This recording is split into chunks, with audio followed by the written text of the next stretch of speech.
एक लड़की जल्दी जल्दी मंदिर की सीढ़ियाँ उतर रही थी। शायद उसे कहीं जाने के लिए देर हो रही थी। अभी वो आखिरी सीढ़ी से उतरी ही थी कि कहीं से एक छोटा सा बच्चा आकर उससे टकरा गया और बोला, मम्मा आप मिल गए। वो बच्चा नीचे गिरता उससे पहले ही उस लड़की ने उसे पकड़ लिया और नीचे घुटनों के बल बैठकर उसे देखने लगी। उसे लगा था कि वो बच्चा अपनी मम्मा से बिछड़ गया था और शायद गलती से उसे ही अपनी मम्मा समझ लिया था। लेकिन जब उसने देखा तो वो लगभग 2 साल का बच्चा था जिसे बहुत चोट लगी थी।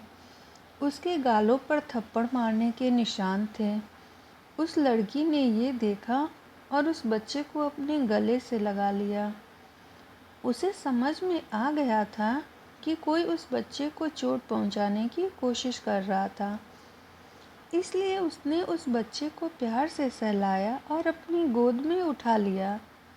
उसने उस बच्चे को अपने दुपट्टे से ढक लिया और उस बच्चे के बालों को प्यार से सहलाते हुए कहा, बेबी आप बिल्कुल भी मत डरना, मैं आपको कुछ भी नहीं होने दूंगी।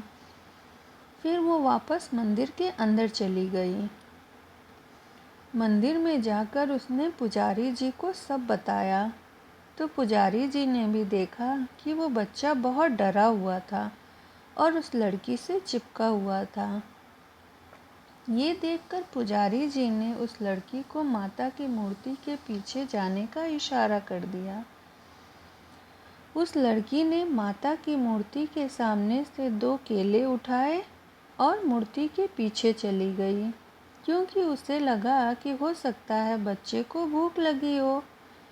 मूर्ति बहुत ही बड़ी थी जिससे उसके पीछे का कुछ भी नहीं दिख रहा था। वो लड़की उस बच्चे को बड़े प्यार से केले खिलाने लगी। शायद वो बच्चा बहुत भूखा था, इसलिए उसने चुपचाप से केले खा लिए।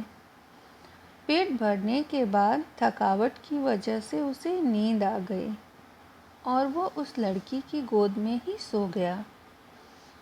उस लड़की ने उस बच्चे को देखते हुए सोचा, कितना प्यारा बच्चा है और वो कितने निर्दयी लोग थे जिन्हें इस मासूम पर जुल्म करने में दया भी नहीं आई। इतने प्यारे बच्चे पर कोई हाथ कैसे उठा सकता है। तभी उस लड़की को बाहर से कुछ लोगों की आवाज़ आई जो किसी बच्चे को ढूंढ रहे थे। वो लड़की बहुत डर गई कि कहीं वो लोग उसे ढूंढ ना ले। तभी उसे एक उपाय सूझा और उसने अपने पर्स से कंघी निकाली और उस बच्चे के बालों को दोनों तरफ से पोनी स्टाइल में बांध दिया। उसने उसके थोड़े बालों को आगे कर दिया। काजल निकालकर उस बच्चे की आंखों में लगाया और उसके चेहरे पर 2-3 बड़े बड़े तिल बना दिए। उसकी आईब्रो भी थोड़ी मोटी कर दी। उसके चेहरे से थप्पड़ के निशान को छुपाने के लिए उसके गालों को लिपस्टिक से थोड़ा लाल कर दिया। उसने उसका जैकेट निकाला और उसके पैंट को भी निकाल दिया।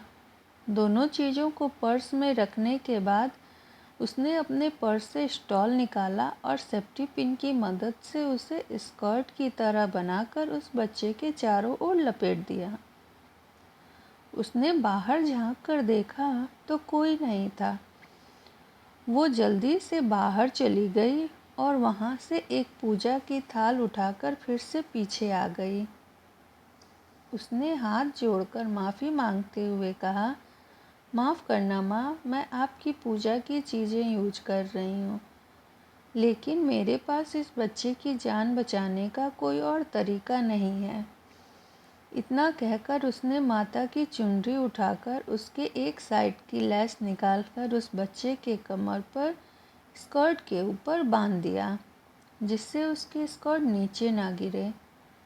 फिर उसके टी शर्ट को नीचे कर दिया। अब वो बच्चा एक प्यारी सी लड़की की तरह दिख रहा था। फिर उसने उस थाल से हल्दी लेकर उसके चोटों पर लगा दी। कुछ सिंदूर लेकर उसके हाथों पर भी लगा दिया, जिससे लग रहा था कि वो बच्ची सिंदूर और हल्दी से खेल रही थी। के लिए बस इतना ही। क्या वो लड़की उस बच्चे को बचा पाई या उन लोगों के हाथों पकड़ी गई? आगे के सारे अपडेट्स जानने के लिए इस चैनल को सब्सक्राइब करें और बेल आइकन को प्रेस करें। मिलते हैं अगले भाग में।